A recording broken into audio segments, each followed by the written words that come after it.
نہیں کہتا بلکہ علامہ اقبال کا جن کا میں نے کل حوالہ دیا تھا، آج شعر پڑھ دیتا ہوں. بھائی شریعت ہے اسلام تک پہنچنے کا راستہ. اسلام پر کسی کو اختلاف نہیں ہے، راستوں پر اختلاف ہے نا، منزل تو سب کی ایک ہے. تو اسلام تک پہنچنا ہے. اسلام تو ذات محمد ہے، صلوات بھیجے نا، محمد مصطفیٰ ہے. علامہ اقبال نے یہی تو کہا تھا کہ مصطفیٰ بے رسا خیش راو کہ دی ہمیں اگر بہو نہ رسیدی تمام پول حدیث. مصطفیٰ کے قدموں تک پہنچنے کی کوشش کرو کہ دین مصطفیٰ کے پاس ہے. اگر مصطفیٰ تک نہ پہنچے لاکھ کلمے پڑھتے رہو، ابو لہب رہو گے.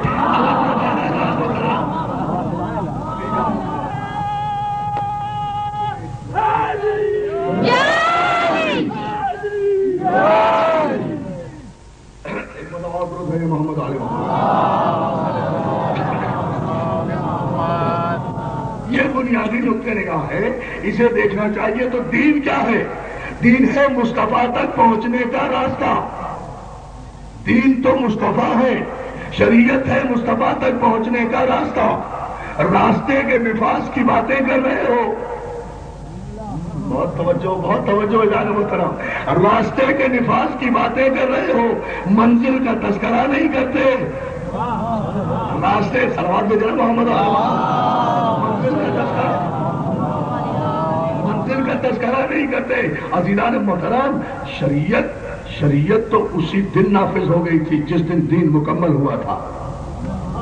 کیا خیال ہے؟ سینیٹر حضرات شریعت نافذ کریں گے، مولانا سمیع الحق صاحب شریعت نافذ کریں گے، خواجہ لطیف شریعت نافذ کریں گے، ایوان بالا کے نمائندے شریعت نافذ کریں گے، قومی اسمبلی کے نمائندے شریعت نافذ کریں گے. جب کوئی حکومت شریعت نافذ کرے گی اس کا مطلب تو یہ ہوگا کہ پھر پیغمبر کچھ نافذ کر کے نہیں گئے. اگر کچھ نافذ نہیں کیا تو پھر دین مکمل کیسے ہو گیا؟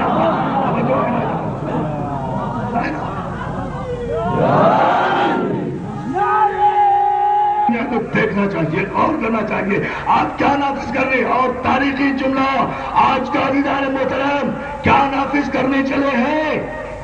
کون سی حقیقت شریعت ہے جو پیغمبر نے نافذ نہیں کی؟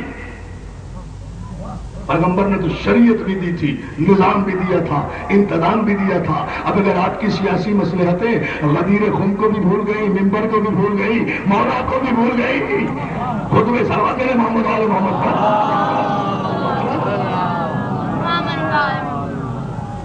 اس میں قصور آپ کا ہے، نادانستگی میں یا دانستگی میں. اس راستے کو بھلایا کس نے؟ شریعت کے راستے سے اسلام ہٹا کر کیسے، کیوں؟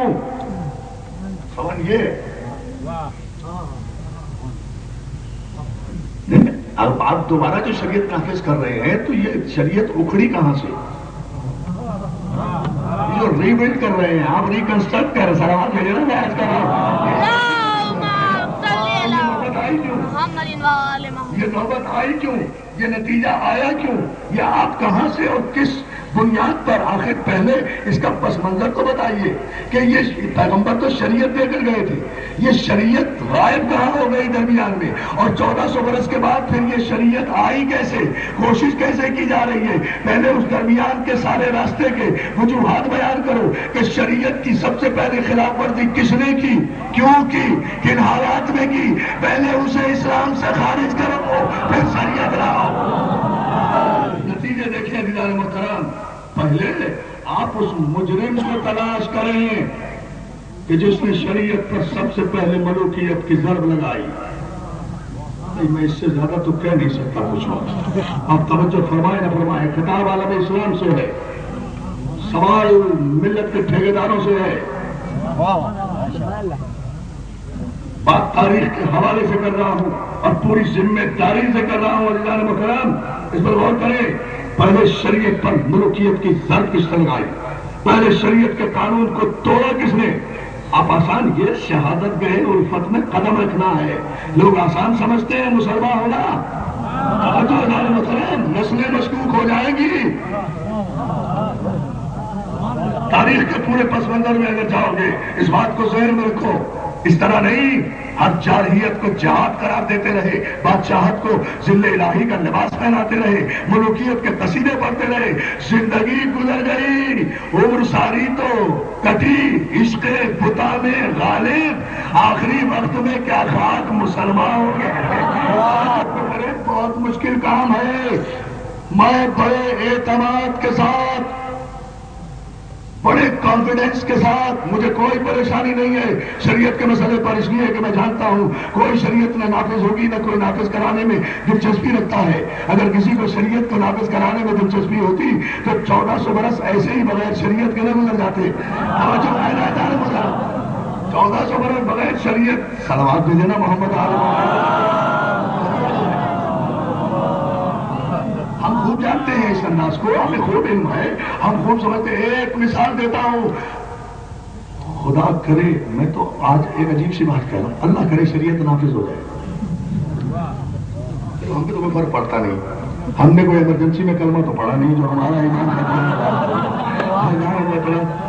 ہمارا تو مسئلہ نہیں ہے. ایگزامپل، مشکل ترین مثال کے تحت میں کہہ رہا ہوں، اللہ کرے شریعت تھوڑی دیر کے لیے صحیح نافذ تو ہو. دودھ کا دودھ، پانی کا پانی الگ ہو جائے گا.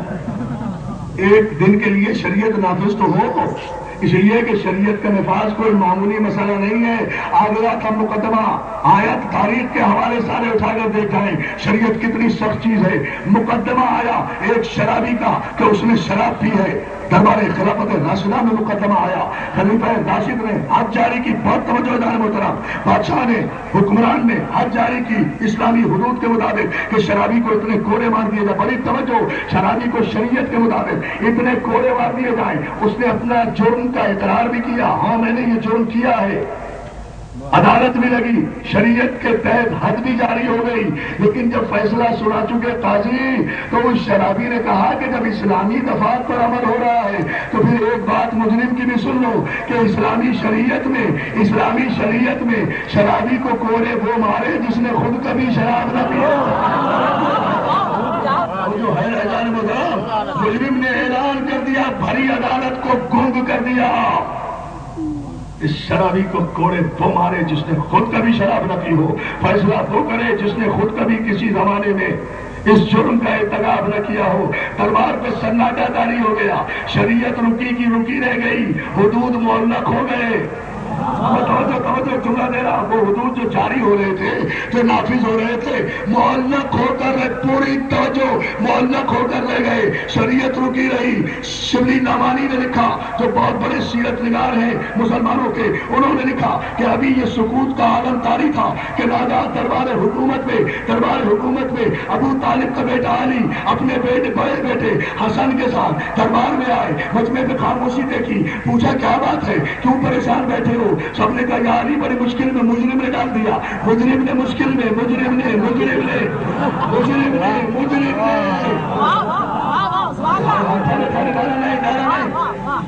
ابھی کوئی ڈالا نہیں. نتیجہ آنے کو دوستو، مجرم نے مشکل میں ڈال دیا ہے منصف کو. مجرم نے منصف کو بڑی مشکل میں ڈال دیا ہے. کہا کیا مسئلہ ہے؟ کہا اس نے شراب پی تھی، ہم نے حد جاری کی ہے کہ اس کو 80 کوڑے مار دیے جائیں، مگر اس کا مطالبہ تو یہ ہے کہ بھرے دربار میں یا بھری مملکت میں مجھے وہ کوڑے مارے اور وہ میرا فیصلہ کرے کہ جس نے خود کبھی اس جرم کا ارتکاب نہ کیا ہو.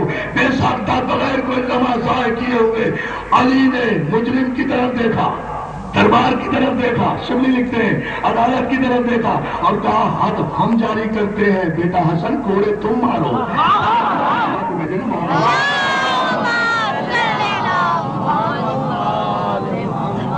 ہمارا قانون تو یا علی مدد ہے، ہماری پہچان تو یا علی مدد ہے، ہمارا آئیڈینٹی کارڈ تو یا علی مدد ہے. ہم تو جیتے ہی اسی بنیاد پر ہیں عزیزان محترم. اب اس ایک جملے پر آپ توجہ فرما لیں کہ بغیر علی کے اور علی کی اولاد کے اگر اس زمانے میں شریعت کا ایک قانون بھی مجرم پر نافذ نہیں ہو سکا تو 1400 برس کے بعد ملوکیت زدہ معاشرے میں آمریت زدہ ماحول میں آمریت زدہ ماحول میں آپ شریعت نافذ کرنے چلے ہیں. عزیزان محترم، منہ چھپانے کو کہیں جگہ نہیں ملے گی اگر کوئی جرأت مند مجرم ٹکر گیا. چور کے ہاتھ کاٹنے کی سزا کا حکم دیتا ہے لیکن اس سے پہلے یہ حکم بھی دیتا ہے کہ یہ ذمہ داری ہے حکمران کی اور عادل کی کہ پہلے وہ معلوم کرے کہ اس نے چوری کیوں کی، کہ اس جرم کا ارتکاب کیا کیوں، یہ معلوم کیے بغیر اگر آپ ایک طرف سے ہاتھ کاٹنا شروع کریں گے، جب آپ روٹی نہیں دیکھ سکتے تو ہاتھ کاٹنے کا حق کیا ہے؟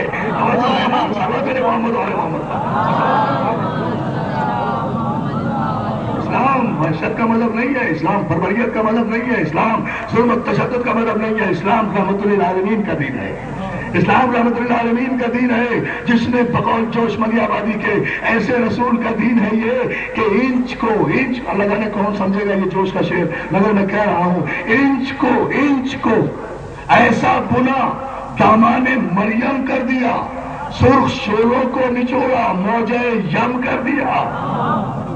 اس قدر اجلت میں کیا خراج عقیدت جوش ملی آبادی نے پیغمبر اسلام کو پیش کیا ہے کہ یا رسول اللہ اس قدر اجلت میں تو روئے زمین پر چھا گیا، فلسفی چکرا گئے، تاریخ کو غشا گیا۔ سلام تیرے بابا کے بلد محمد